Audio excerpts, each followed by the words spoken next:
Hello, ladies and gentlemen. Robert Swartwood here tonight, depending on where you are. I am joined by an award-winning actor and screenwriter and narrator. She has narrated hundreds of audiobooks from all genres, but has soft spots for crime and comedy. She also lends her voice to audio dramas, documentaries, podcasts, games, and her one-woman full cast comedy horror audio movie, Boop, which is now out on XigXag. That's right, it's your favorite narrator of mine, Imogen Church. Imogen, how the heck are you? I'm good. I need to put a disclaimer up, which is if you hear snoring, it's my dog. Oh no, we He's love asleep. pets. He's asleep That's next to me, and I just thought that might be a really odd noise in the background. But yeah, no, that's so fine. That's apologies for fine. Snowy. No, we love pets here. So thank you so much for making time to do this. As I was telling you in the green room, I just listened to The Lying Game. I've had that one probably forever, but I realized I was, going to be talking with you, and I was like, I want to listen to one of your books. I mean, your books. It's obviously Ruth Ware's books, but at the same time, I feel like audio, it's one of those like it doesn't exist without the narrator. So it's kind of a Yeah, it's a I don't joint venture. It's Exactly. yeah. And so I'm a fan of audiobooks. I've always been a fan of audiobooks. It always blows my mind when some writers are like, I never listen to audiobooks. I don't like them, especially because audio has become such a huge part of the market. Oh, huge. Oftentimes, yeah. Billions of dollars. Billions. Yeah. And so I always think that, especially some narrators, I always feel like you guys, you have your own fan base in a way. I mean, there are listeners who literally will download audiobooks because they see your name attached. And, Yeah. on the inverse, there's some audiobooks where I want to listen to the audiobook, but I'm not a fan of that narrator, or I listen to the sample and I'm like, I don't know if I could do 10, 11 hours of this. So let's start with just how how this all came about. Because I feel like for most people, it's not every little kid's dream to grow up to become an award-winning narrator. This is kind of one of those things that it just, you really kind of fall into it. And, like a lot of other great narrators that are out there, it just, you know, that is one of your big career moves right now, but obviously at the time it probably was, just usually happens for some people for one way or another. But yeah, so can you talk about how just, how Well, this all came weirdly, about? as a tiny child, I listened to audiobooks. Oh, And I used to get this wonderful kids magazine every 2 weeks, and it came with a cassette tape and picture stories inside. And you put the cassette in the machine and you listen to full cast dramas, poems, chapters of books whilst following it in the magazine. And when it was time to turn the page, it would go ping. And that's how I learned to read. oh So wow. I have adored audio since I was a little kid. And the kind of people they had doing these full cast dramas were Derek Jacobi, Miriam Margolyes, huge, amazing, brilliant theatre actors. So actually, yeah, I did love it from when I was a kid. But I did train as a theatre actor. So I did 3 years hard graft at a very serious method acting school, which maybe wasn't the right place for me. And then I had a few years kind of floating around, maybe a commercial here, maybe a play there, but not much. And then suddenly it occurred to me, oh, I really love audiobooks. I wonder if I could narrate them. So I got in touch with the RNIB, which is the Royal National Institute for Blind People. And I knew that they obviously record a lot of audiobooks for the blind, and just asked if I could audition and come and narrate some books. So I went in, I did a reading, and they were like, yeah, you're great. There are a lot of people who want to get into this world. Um, and then I mentioned that I used to be a burlesque dancer, and their little antennae went ba-toing. So the RNIB have a policy which means only two registered blind people have to request a book, and they have to make it into an audiobook for their audience. So there were these two guys who would get together and coordinate and say, if we both ask for this erotica, they have to make it. So as a result, the RNIB recorded a lot of erotica. So when I said, "Oh, I used to be a burlesque performer," they were like, "Oh, would you narrate erotica?" And I went, "Yeah, sure." And So just for within the a record, week, for I was people on who my are first Mills and Boon. well, and for the record, for people who are watching this, as you're talking about erotic and burlesque, there was a thumbs up that came up on the screen. I'm not really sure where that was coming up. I don't think it was on my end. I don't know if it's just Zoom's being weird. But anyway, no, there's obviously nothing wrong with that. So do you remember like okay, so what was do you remember that first book? Yes, it was called The Conqueror's Lady. It was part of their kind of historical romance. Um, yeah, I remember the title, I remember some of the sex scenes, but the thing I remember most of all, other than loving it, was just how absolutely exhausting it was. So at the end of each day, I would just have a crippling headache. And this, I think this is something that people just don't understand. It sounds like, and it is the greatest job in the world, just sitting in a studio reading a story.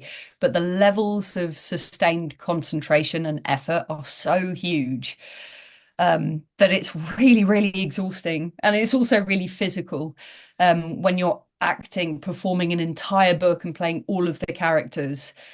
You need to imbue every single character, every emotion. I narrate a lot of crimes, so I spend a lot of my day being like raped, murdered, dismembered. It's hard.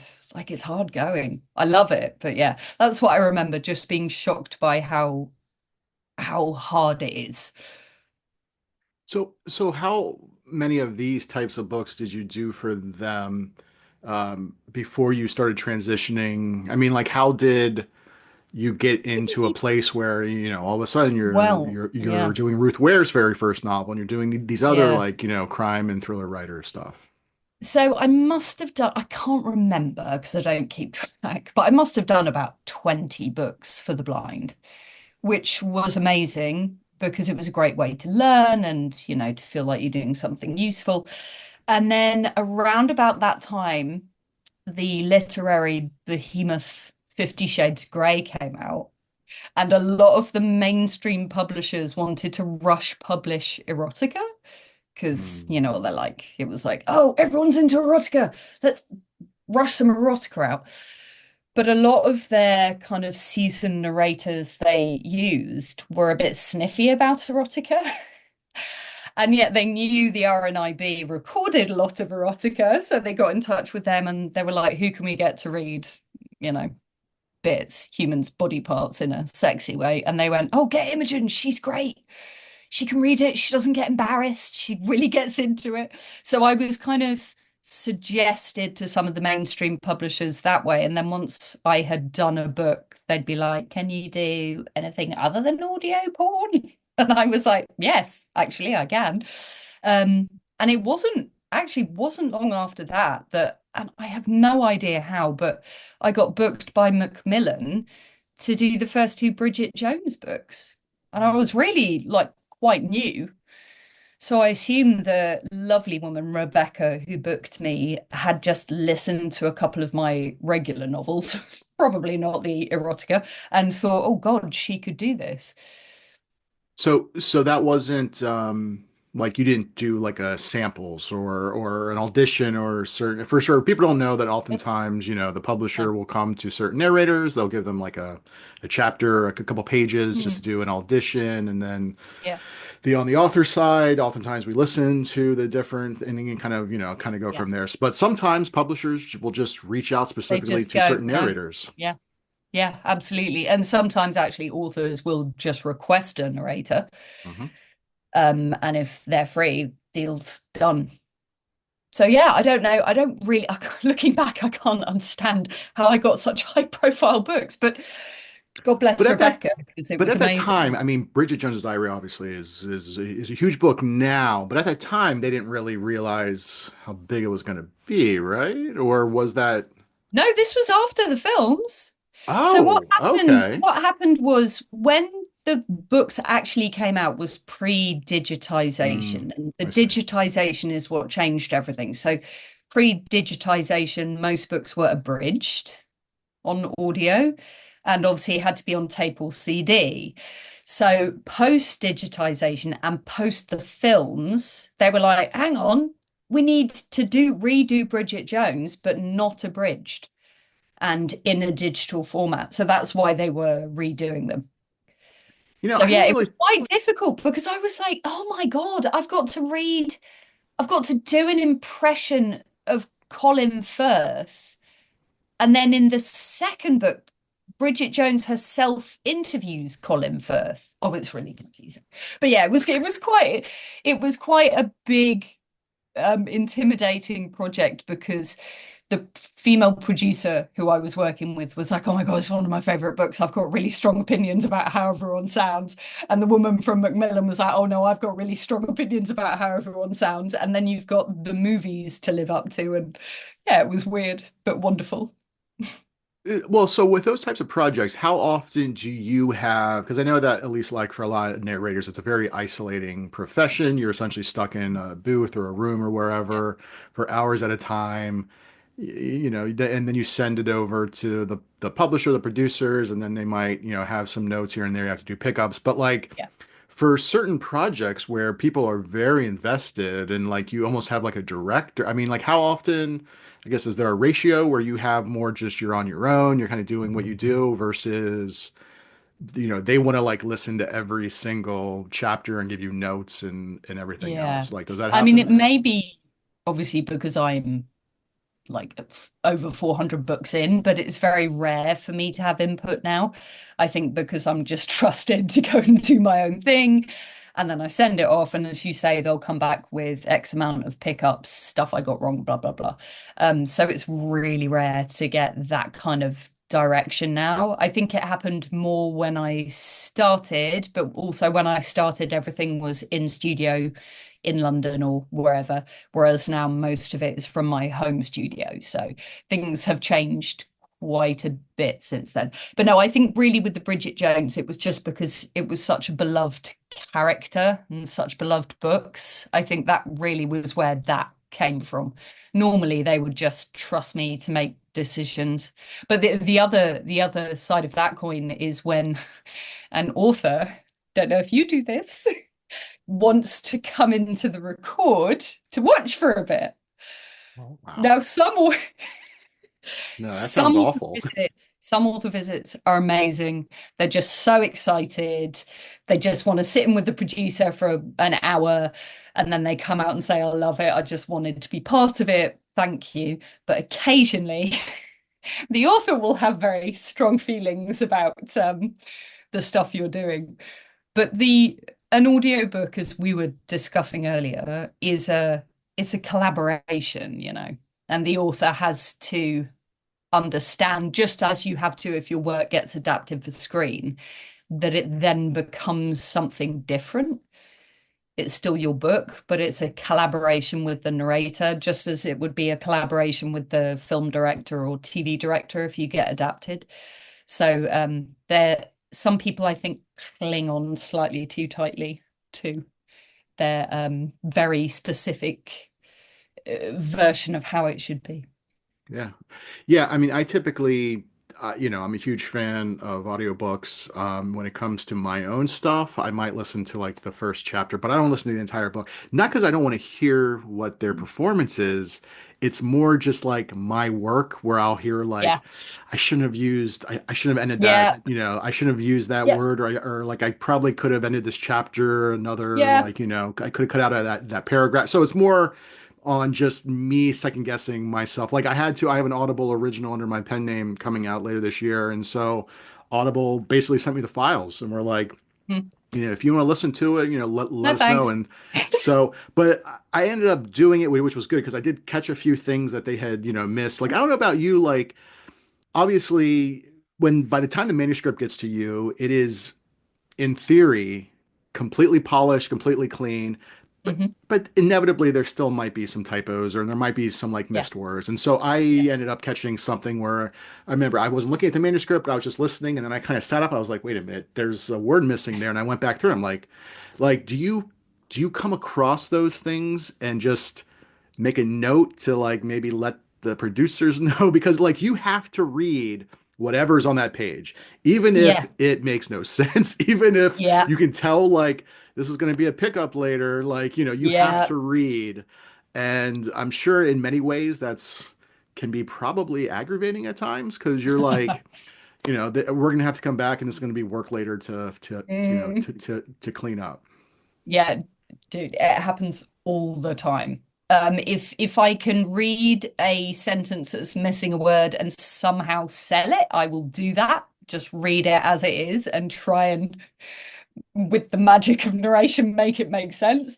If it's a really clear typo, I will tend to correct it verbally. And then when it comes back as the pickup, I say, I've done that because quite clearly this person is dead and you've just mentioned they're in the room. So I'm trying to protect the author as well as myself.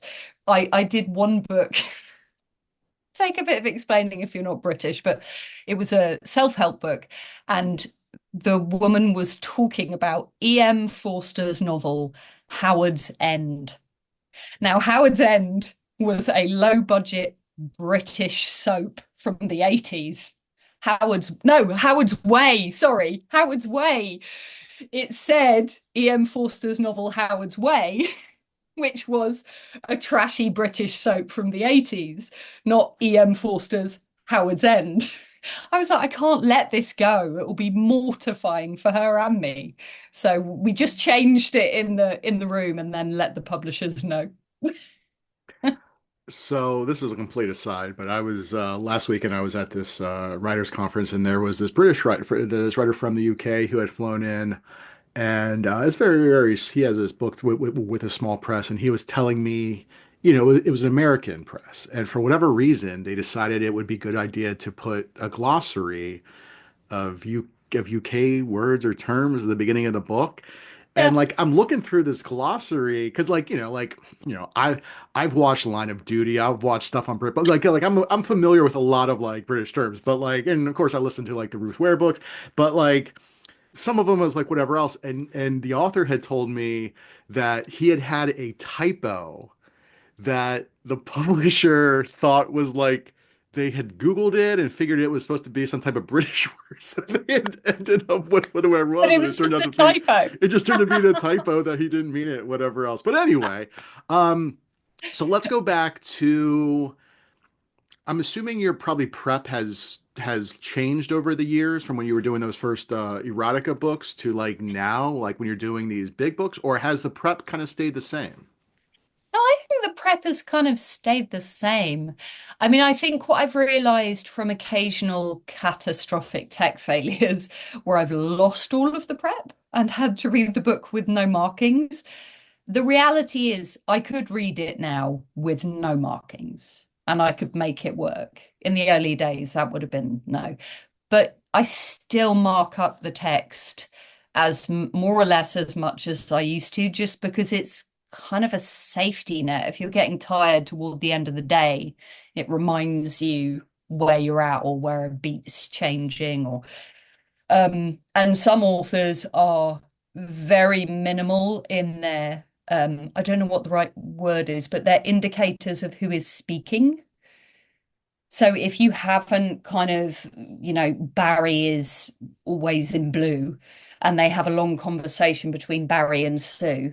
And sometimes if it doesn't say Barry said or Sue said and then Sue said that, it can get really confusing if you haven't highlighted the dialogue in the character's color. So yeah, I actually continue to do prep like I used to, even though I probably don't need to. Maybe it's a safety blanket. So you read the entire novel first, because I know that some narrators, obviously are very different. I've heard stories. Jack Carr has talked about how a Ray You Porter must will just always basically read the entire book. he'll just basically start and he just starts reading and just goes from there. And I remember the author had said that he learned because he had basically he had a Russian character that came out that this character was Russian a couple chapters later, and it wasn't notified, you know what I mean? And so that becomes a whole thing. So, and then there are other times where some narrators basically say that like, they kind of want to be surprised as they're reading. So like they'll kind of skim or whatever else. So you read the entire novel first to Oh, make sure yeah. all the different beats and then go back. Oh my God, absolutely. You Yeah. wouldn't believe how many times an author will write in the last chapter. And of course, she'd always had a thick Russian accent or something like that.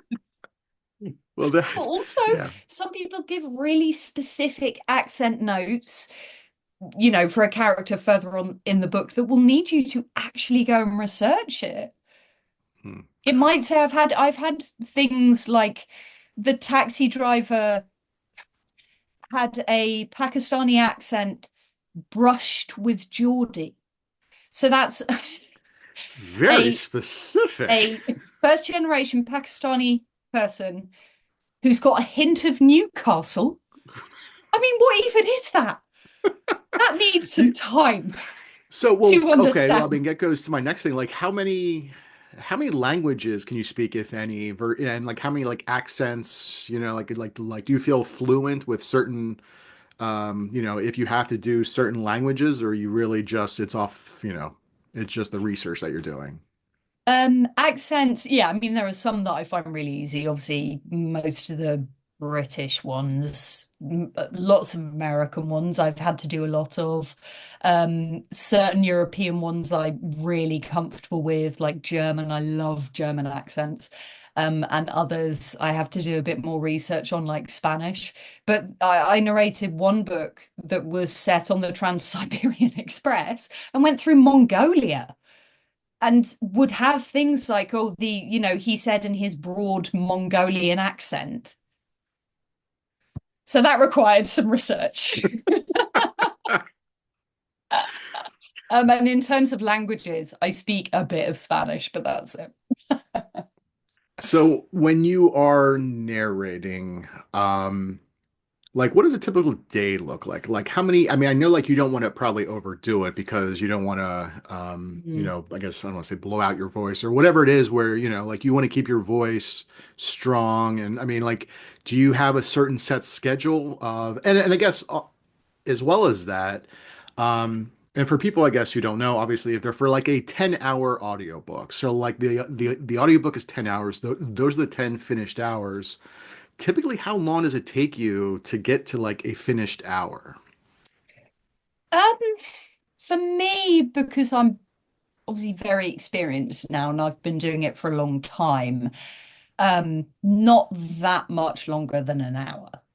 So I don't make a huge amount of mistakes. Um, Compared to when I started, I'm sure I must have made a lot more mistakes. Your average book, probably like your average, what are we talking, like 300-page book, would probably be about 3 days in the studio. But I do a slightly different day compared to your standard studio day, say if you were in London or New York, which would be 4 hour and 15 sessions. So you're doing an hour and 15, then you stop for a drink, hour and 15 lunch, hour and 15, have a drink, hour and 15 home. So I do slightly different just to fit in with my life and because I'm good in the morning and not so good later in the day. So I start about 8:30 in the morning, but then I finish by about 2:30. And then in the evenings, and then I'll do family stuff, post school stuff with my son, and then I'll prep some stuff in the evening. So yeah, I find to not push it too much during the day preserves my throat because I work so much. I narrate constantly. I have to be really careful. Yeah. Do you is there anything else that you like? Is narrating the main thing? I know that you would also I'm trying going back to like have you done voice you mentioned I think commercials? Did you do commercials in the past? I've done occasional commercials, but I'll be honest, I really hate them. And I'm not very good at them. I think I could do a commercial for something for a product I genuinely liked. But every time I've done a commercial voiceover, otherwise, I don't know. I can't put my heart into it. But I love dramas, love radio dramas, audio dramas. And I love weird things like I'm the voice of the Harry Potter quiz on Alexa. So Oh. that was fun. I did an entire day in Audible just saying 10 points to Gryffindor. 15 points to Gryffindor. Oh my God. It was hard work, but it was fun. Um, yeah, commercials not so much for me. So But yeah, for mostly something, audiobooks and then some audio dramas and then some other random stuff. I quite like well, documentary stuff. I've done a few documentary things. They're really interesting. yeah.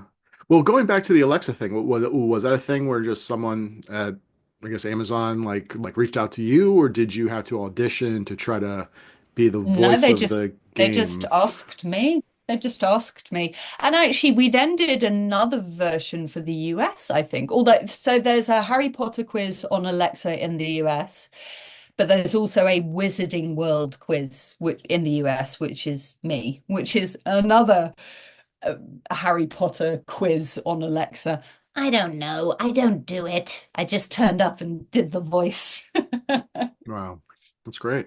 So let's change gears a little bit. In addition to narrating, you're also a writer. You have a novel called Death in the Burlesque Maiden. That's an Yeah. Audible original. Yeah. Is that, which is looking here, it's almost a 13-hour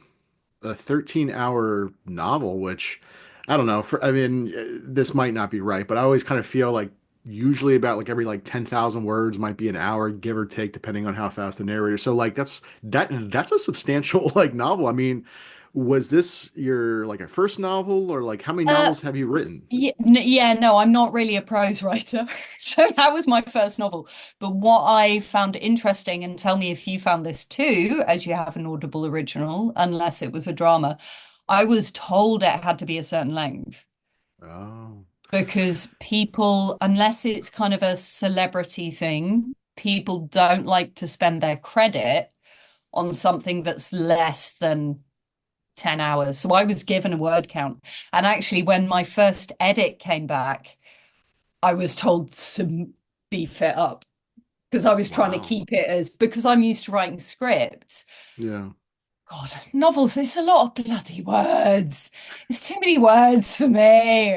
I mean, I loved it. I really enjoyed it. And they approached me. I didn't, they just came to me and were like, can you write us a crime novel? I was like, well, not really a crime writer, but I'll write this weird alternate reality steampunk comedy crime caper. Um, but yeah, it was a lovely experience. Weird to have to then narrate it. Like you said, I spent the whole time going, oh my God, why did I write that? Why have I done that? Why did I use that metaphor? Ah.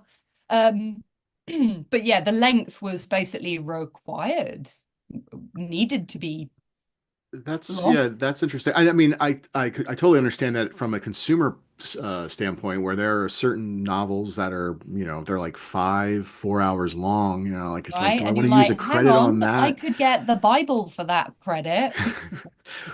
Whereas, at least my experience so far, my Audible originals have been the kind that, well, one was just a novella, and the one that that's coming Nice. out was supposed to be like 30,000 words, and then when I started writing it, it became more like 60,000 words, so it's going to be probably six some hours. But in those instances, it's the deal where essentially Audible members download it for free. Oh, So, okay. So it's like, part I'm of not getting the any royalties or what do they anything. It was call it? kind The of a once and extended done. catalog or whatever it is. Yes. So essentially, if you're an Audible member, you're downloading it for free. Yeah. So in those instances, the novellas or the shorter lengths are, like they had no issues as opposed to what you did. So why did they, I mean, had you written, I know that you've done script or screenplays. I mean, like why did Audible just decide one day, hey, please write us a novel? I mean, how did that come about? You tell me, Robert. I think they knew I was a writer, but I don't think they knew what I wrote because it's not crime. They knew I was a writer and they knew I was very popular narrator in the crime category and crime sells so well. So I think they were interested in doing a kind of, one of our popular narrators writes her own crime novel. But I'm whispering like they'll hear me. Um, I just don't think they understood the kind of stuff I write because I write satire and comedy horror. So I don't know that the book they got was the book they wanted, but they got it and they paid me. So life is good. And so, how long did that take? I mean, have you written other, was this your first and only novel? Because looking at your website, it looks like you also have an audio comedy about a lady journalist with Moxie and a pet chinchilla is coming. No, no, wait, this was already out. You have another thing that's going to be Yeah, no, coming soon. it's all everything I write other than the novel are screenplays or audio plays. So they're all plays. Okay. So Leave So Me yeah, Alone, is that something that's coming this out? was my first experience with prose. And then, okay, so you had never written really any, I mean, so what was, just going back to it, I mean, that had to be pretty daunting just to have, I mean, it's been incredible just to have them come and be like, hey, we'd like you to write this novel, but especially a long novel. I mean, like you said, like it over 100,000 words. I mean, how long, like, what was that experience like?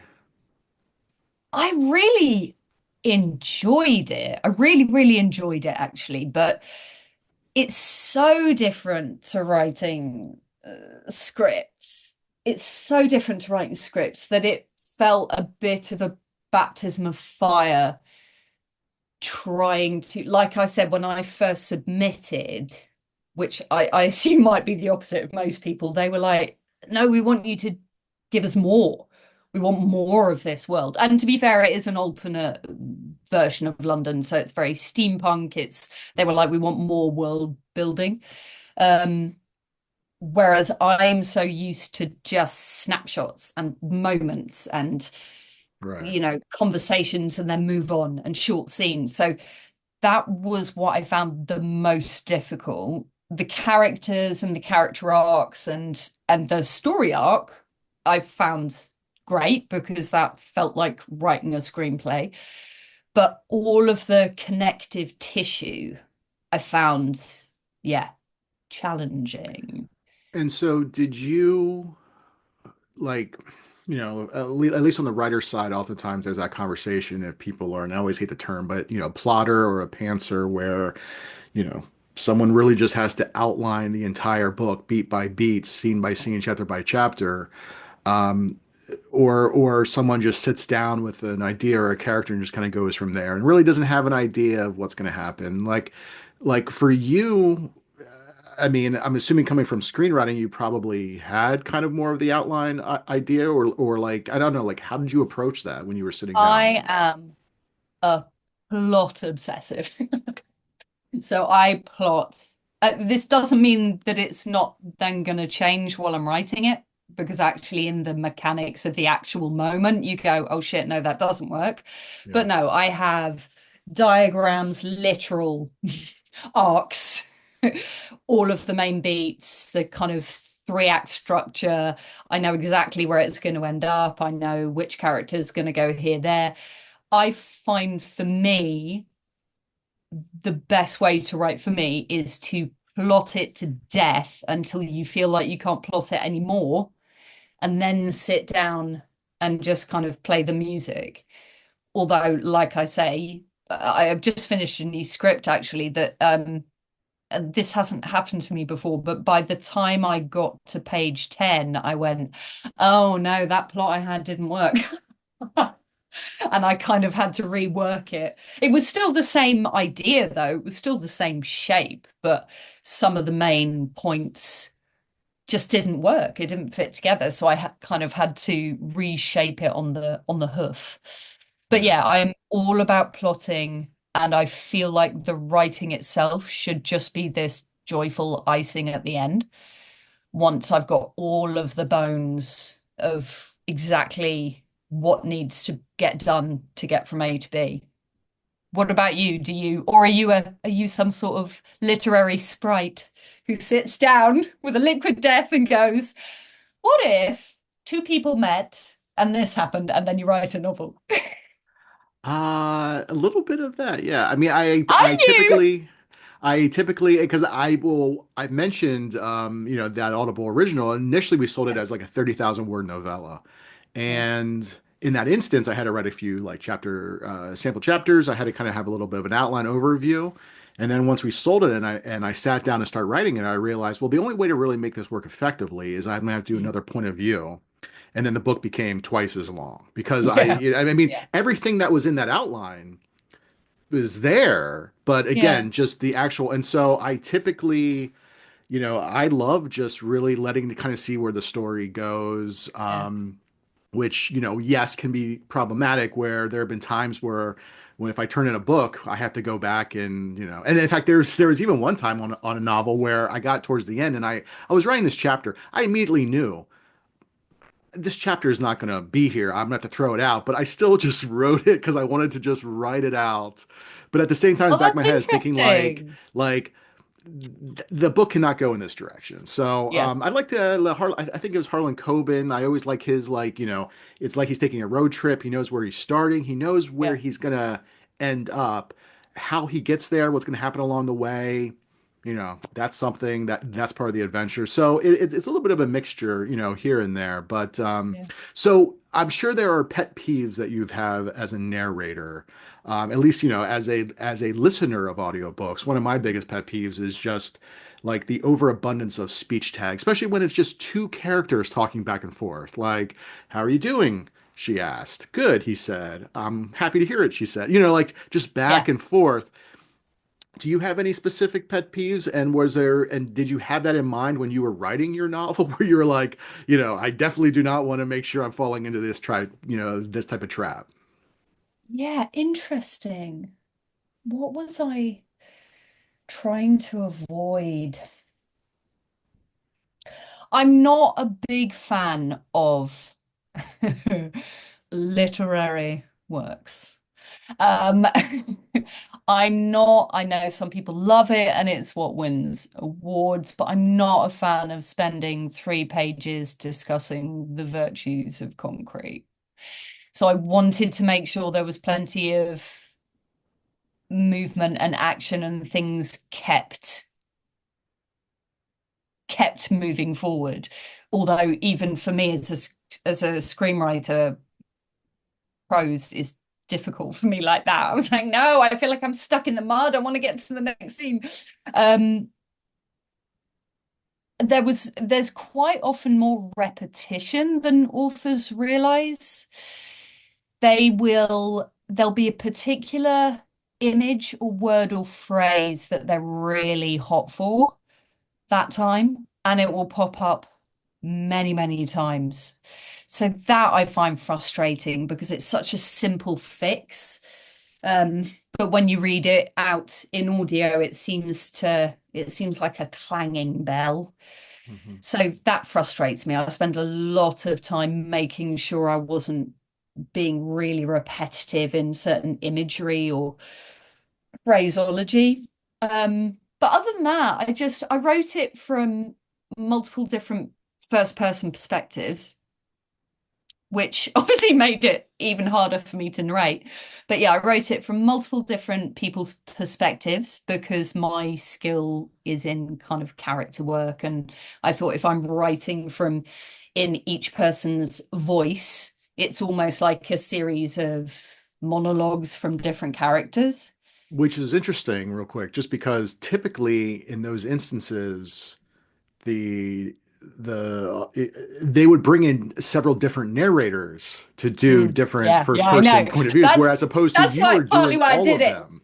Yeah, I did all of them.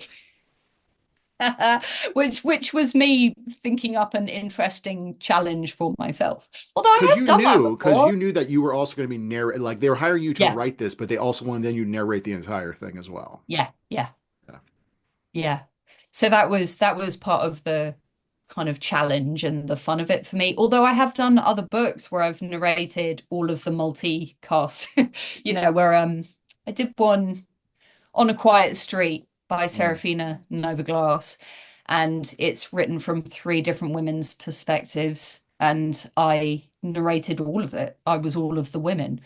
Um, yeah, I really enjoyed that. It was a challenge, but I loved it. Loved working on that book. It was brilliant. Yeah. So let's talk real quick. Let's talk real quick about Ruth Ware because you now are like the definitive Ruth Ware narrator. I mean, you've done all of her novels so far. Yeah. Where even like a lot of authors, they'll have different, they'll have a few narrators that are oftentimes do a lot of their books, but sometimes there's going to be other narrators. I mean, you've done like, and I was actually looking here in A Dark, Dark Wood, which was her very first Ruth Ware novel, because I think she's written other books under another name previously. Yeah. Um, that came, I mean, we're coming on the 10-year anniversary of this book. We So are. congratulations. But I just sent a thank you gift to the woman who cast me in A Dark Dark Wood. I was like, I'm about to do her 10th well, book. so that's what I wanted to ask you. Is that something like with like Bridget Jones's Diary, where like the producer reached out to you, or did you have to audition for, for because like is one of those like projects that just kind of came about through an audition? No, no audition. I was just cast. But you've got to remember that when In a Dark Dark Wood came out, nobody knew who she was either. Yeah. So it was just kind of, oh, okay, we've got, I'm sure you're aware, there are about 8 gabillion thrillers a year. It's just another in a line of thrillers, and I Yeah. was the right person for it, so they cast me. Where it got interesting was then casting me the following year for her next book, when up until this year, all of her books are completely different. So that was what I sent this thank you gift to this producer for, because she then chose me to read Ruth's next book, which, as you say, is a bit unusual. Obviously, it makes sense to have one narrator for a series. I've done plenty of fantasy series where it's all me, but then the author's next fantasy series will be someone else. And I've done plenty of standalone books where the next time they will go for someone else. So I don't know if it was a deliberate choice or I got the second book because the first book did so well. And now I feel like she's stuck with me because it's become like a whole thing. I have said to her on more than one occasion, if you want to write something from a man's perspective, go for it. I will not be offended. I feel like you can't escape me now. So, do you, I mean, I'm assuming then you have a good working relationship with Ruth now. Like, does she send you the book even before it like officially comes to you from the publisher? Because she knows that you're going to be narrating it. No, I get that from, yeah, direct from the publisher. She's Yeah, no, I haven't had like a sneaky sneak peek. Or did I actually? No, maybe I got one by one as a really early copy. I think I might have done actually.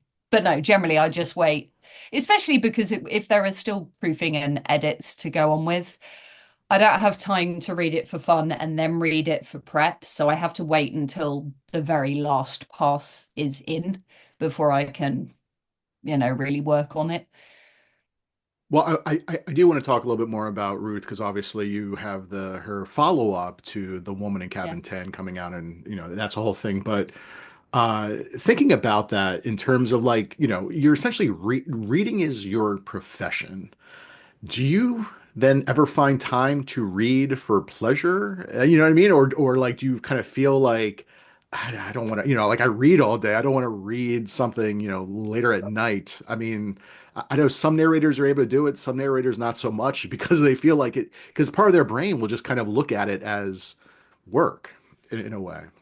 I can never get enough reading in my life. So I Oh, read for pleasure every day. Well, bedtime. Nothing would ever stop me reading. I just love reading. It's reading and films are the two great loves of my life. So when I kind of realized this could be a career, I was like, this is a dream come true. But I will tell you what I sometimes do is I might be in bed reading a paper book and I find myself going like this, trying to scroll up. And so I'm prepping it on my tablet. Come on, what? that's yeah, that's like a Or long, occasionally I'll be long like, time. oh, Like, how am I going to do that accent? No, Imogen, you're reading it for pleasure. yeah, I mean, the one thing I of course love about like my Kindle is if you come across a word where you're like, wait, you can press on it, and oftentimes will give you the definition. And I this is seared into my brain. Where one day then I was reading a paperback or a hardcover Yeah. novel, and just put my finger on a word, thinking like all of a sudden a definition is gonna Yeah, pop yeah. up. I'm like, oh my God. So, well, okay, well then no, that's good to hear because I know that some narrators they can't find themselves, reading for pleasure anymore just because it's in a way it's just, it's work. Well, that's sad. It I'm is very, sorry. very sad. So, all right. So the woman in cabin 10. So, yeah. So going back to Ruth, she's up until later this year, everything has been standalones. Yeah. Obviously, she has a follow-up to The Woman in Cabin 10 coming out. Ideally, probably, Netflix is making it into a movie, well, has made it into a movie, and it'll Mm, be released, I believe, this year. mm. And as writers, we always know to capitalize when we can on good like TV or movie Yeah, stuff. So she yeah. has a follow-up coming up. So, and I know in the green room you kind of talked about this, like you've done series in the past. What type of prep had to go into then revisiting these characters from essentially what, like 8, 9 years ago?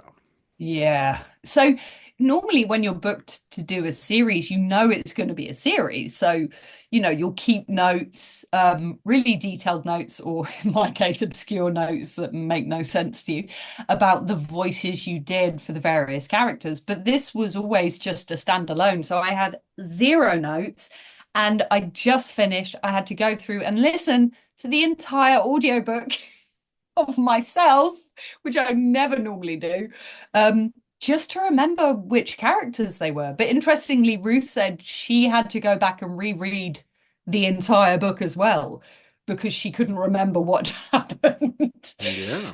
I think the sequel, yes, is partly excellent work because of the movie, but also because The Woman in Cabin 10 was just massive.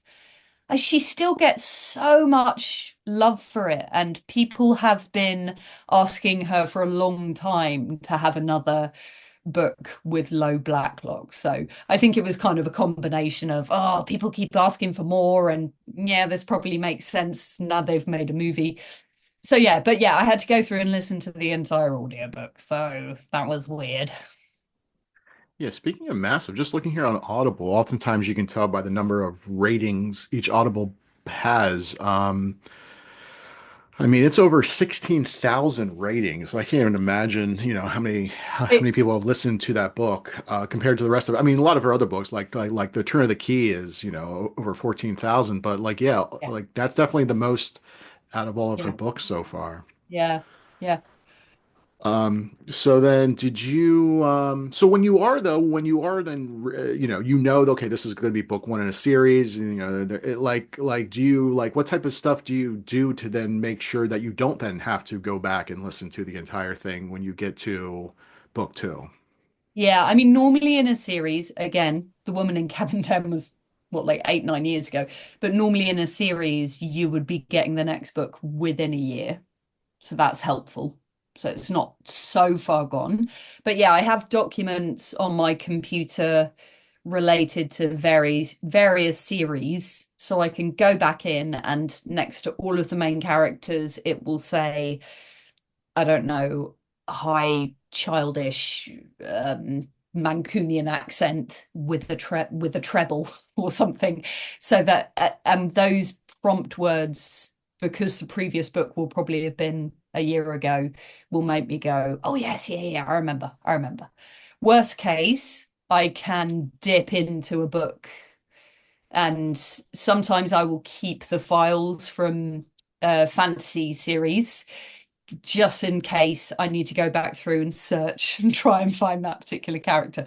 But yes, what you said to me earlier would be far more sensible, which is actually saving audio clips of how everyone sounds. I don't want to do the easy way. Oh, why? Why would you? So, all right, our time is getting a little bit limited here. So, a few other things. So, let's talk about, part of the bio I had read. Your your one woman full cast comedy horror audio movie Boop. What can you tell us about that? Yeah, so I write screenplays, horror comedy and very, very dark comedy. I have two in pre-production, so might actually be able to watch some of those at some point soon. But one of the comedy horror scripts I'd written, I thought, you can't film it. It's unfilmable. No one's going to make this. And then I thought to myself, oh, I wonder if I could have a play around with horror comedy for audio, because I think that would be really fun. Finding ways to use Foley and dialogue to build a disgusting image in someone's head. So, oh my God, his eyeball popped out. So I adapted this screenplay into a full cast drama. And then I was like, do you know what? It'd be so much easier if I just did all the voices. I'm very affordable. And I get messages all the time from people saying, I love listening to audiobooks because it feels like listening to a full cast drama. And I was like, this could be really fun. Yeah, so I performed the entire thing. And then I got a really great young movie soundtrack composer and Foley artist who did a full film score and proper like physical Foley, so squashing tomatoes and ripping lettuces and stuff. And yeah, and released it. That's why I called it an audio movie. Um, it was just a mad experiment and I enjoyed it and people loved it so much that I've done another one that will come out next Friday, which is the Boop is the story of a bunch of foster kids who get adopted by a wellness influencer who floats around the UK on a boat selling clitoris candles and vagina sofas. And they get adopted onto this boat. And surprise, surprise, there's nefarious intent afoot, and they have to fight to escape. Yeah, so again, that's the kind of stuff I write. So is that the one you said that is coming out? Is that the Leave Me The one Alone? for the one that's coming out next Friday is called Leave Me Alone, Leave Me Alone. and Okay. it's about a film composer who lives in a lighthouse on a rock off the coast of Scotland and just really, really wants to be left alone.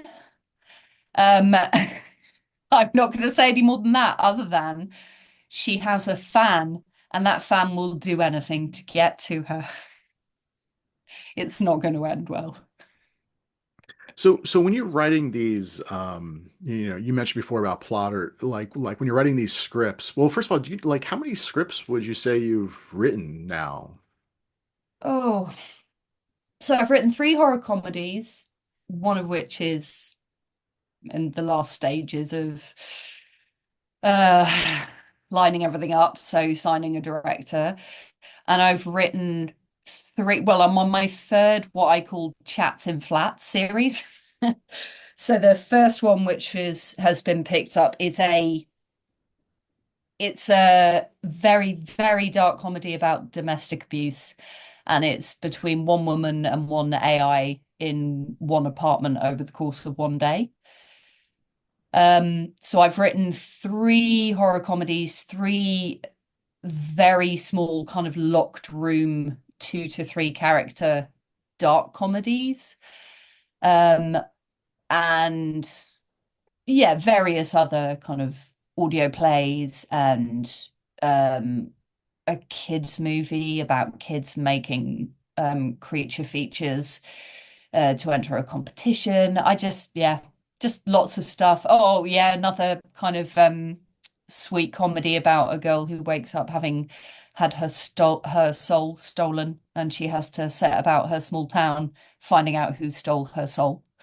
I just love writing. So it sounds obviously like you like horror stuff. I mean, what do you like reading typically? You know, when you mention for like the pleasure reading, are there certain authors that you like to read, or even certain movies or certain TV shows that you find that you kind of keep coming back to? Interesting. Reading wise, I find okay, so there's two sections to this. Listening wise, when I'm listening to audiobooks, I love memoirs. Hmm. And when I'm reading for pleasure, I find myself going more and more to non-fiction. And I think that is because I work in fiction all day Hmm. long. So, but maybe it's also age. I think the older you get, especially if you work in publishing and you work in writing, things become very samey and can become very derivative. So interestingly, I find myself reading a lot of nonfiction, listening to a lot of memoirs. Um, and in terms of stuff I like to watch, yeah, I love satire. I love anything biting satire. And I love very, very dark comedy. So kind of the stuff I write.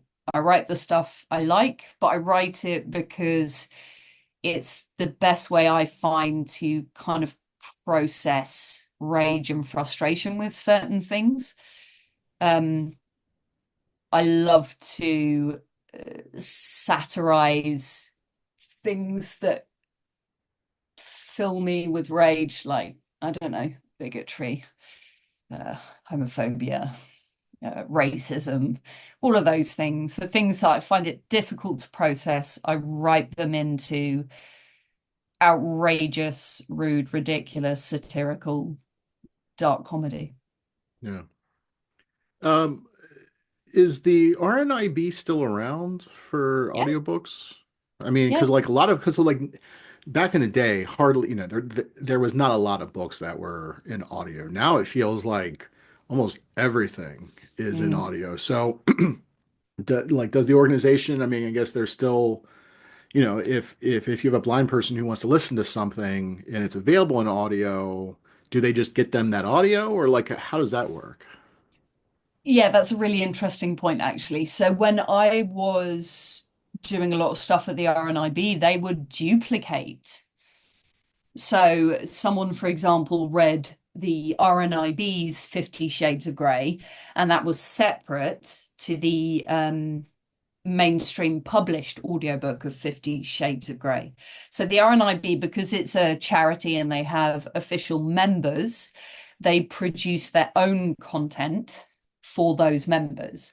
Now, since I started off there, things may have changed, Yeah, but essentially it's a different publishing rights issue if you're recording it specifically for registered blind people as part of the charity versus publishing rights for recording it and selling it through Audible or wherever. yeah, And hmm, they would also provide them on a specific disc for a specific machine. So it's not the case that you, if you were registered blind, you could access this book and then give it to everyone. You right, had to have the specific, I think they called it the Daisy player, and the way they produced the books was only specific to the registered blind charity and the people who are legally registered blind in the UK. So yeah, I narrated a couple of books. Like I did the Discovery of Witches trilogy for the RNIB, which was separate to whoever, I don't know who it was, narrated it for the commercial market. hmm.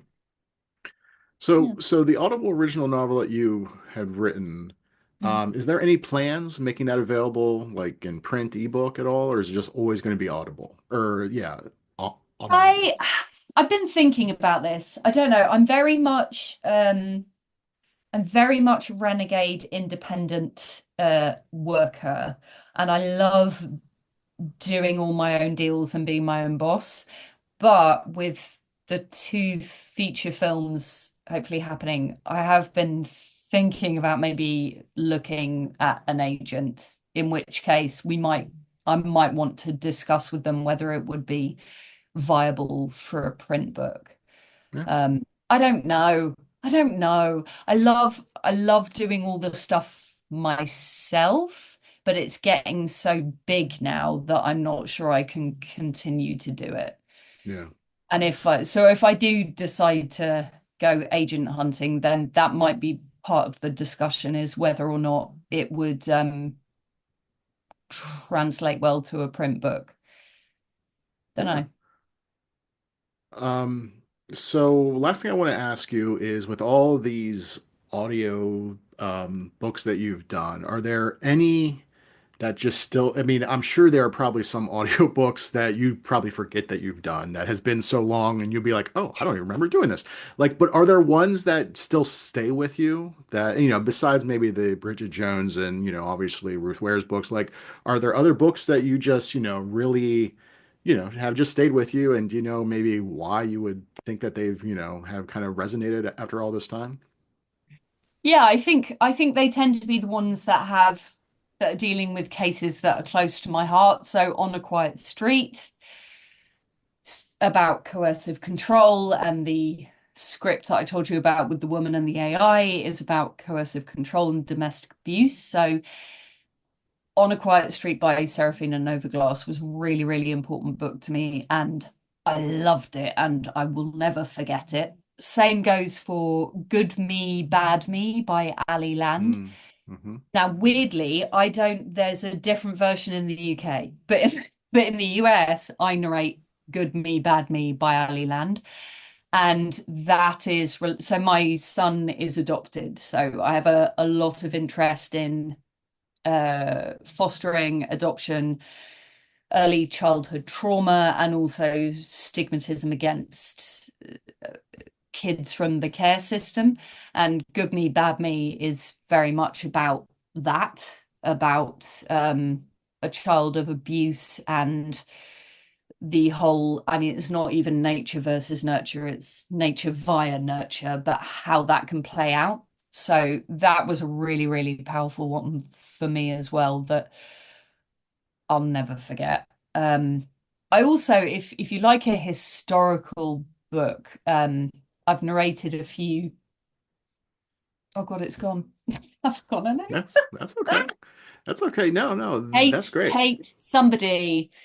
She writes a lot of kind of pre and post World War II books, and I narrated a book of hers called The Survivors. It will come back to me. And it's set in a displacement camp immediately after World War II. And I found that so fascinating and moving because everything you tend to imbibe about World War II finishes really when the war finishes. So then to go into this whole world and to try and get your head around how many years it took for all of those displaced persons to find either their way back home or their way to a new home, still not knowing what had happened to the people they loved. Yeah. Oh, yeah, that book kind of killed me. Really, really beautiful. Kate Furnival, I knew I'd remember. Oh, Yeah, there we so go. she's done, I love history. So I've narrated a few of her historical novels and I love those. I always feel like I'm learning something wonderful whilst enjoying a good read. Well, I don't want to take up much more of your time, but you mentioned obviously the World War II. Uh, you were doing a multicast thing you had mentioned in the green room that just won the Audie Award. Can we talk real quick about, like these multicast productions where essentially you were reading either a character or you know what I mean? Like, Mm. and most times, I mean, my understanding is, like very rarely will the publisher actually have, all the narrators come into one room as it's like an audio play, radio play Yeah, type thing, where basically you are just doing your section and yeah, that's it. And you never really yeah. like you don't get to play off the other narrators No, or whatever else. So like, no. can you talk a little bit about just what that's like doing those types of productions? Well, there are, so the one we were just discussing that won the Audie, I'm sure it was called The Sea Came Alive. I'm sure it was called The Sea Came Alive. And it was about D-Day. And my sections were really kind of excerpts of real women who had discussed what had happened. It was non-fiction. So that felt a bit different. That was just me reading some kind of verbatim accounts from women who'd been part of the build up to D-Day and stuff like that. But for example, I've just finished a co-narration with myself and I think, oh God, five other women. A thriller, Cabin 10, set on a cruise ship, on a bougie cruise ship. and all of the different kind of stewardesses and their different takes on everything. But in order to try and get all of these women talk to each other all the time. So not only do I have to make it very clear with a voice clip how my character will sound, my character sounded different depending on who she was speaking to, for a reason I won't give away because it's to do with the plot. Um, and then the other girls' characters would have quite complicated accents, like from Newcastle again, from Newcastle, but trying to hide it. Um, and that isn't as simple as me saying, right, Imogen is a broad Geordie. So I had to, every time I got to a chapter where I was talking to the other 4 or 5 women, I had to go back through all the emails we'd exchanged saying, this is how my character sounds. This is how my character sounds. But then there were also other characters that we all speak to that none of us had possession of, but we had to agree how they sounded too. Oh, wow. Basically, it's complicated. It's complicated when you get that many readers. It's Yeah, fun, but no, that's yeah, difficult. that that is incredible. So, yeah, I feel like we're over here. I don't want to take up much more of your time. So, thank you so much for making the time to chat. And everybody needs to go check out all of the stuff that you've written. Go check out Boop and Leave Me Alone. So, where is Leave Me Alone going to be available? You said that it was this Friday or Also next on Friday? XigXag. So XigXag it's quite new. It's a small ethical audio platform. The reason I went with XigXag is because Boop is a story about kids from care. And I didn't want there to be a subscription barrier for people to Hmm. be able to access it. Sorry, Audible, but there is a subscription barrier there. The beauty of XigXag is you download the app and you can just buy audio when you feel like it. There's no monthly fee. And they have different pricing structures. So a book might be 7.99 like Audible, but something like Boop, I mean, is a very, very in-depth project, but it's about 2 hours. So that's up there for 3.99. And the more stuff you buy off XigXag, the cheaper it becomes. So if you buy more and more audio, then the cost of your audio goes down. And they're just, yeah, they're a really cool new small ethical company in the UK. But you can access them in the US. So yeah, Leave Me Alone will be on there as well when it comes out next Friday. Next Yeah. Friday. All right, very exciting. So again, Imogen, thank you so much for hanging out. Thank Thanks to you. It's been everybody else fun. for watching, and we'll see everyone next time. Bye.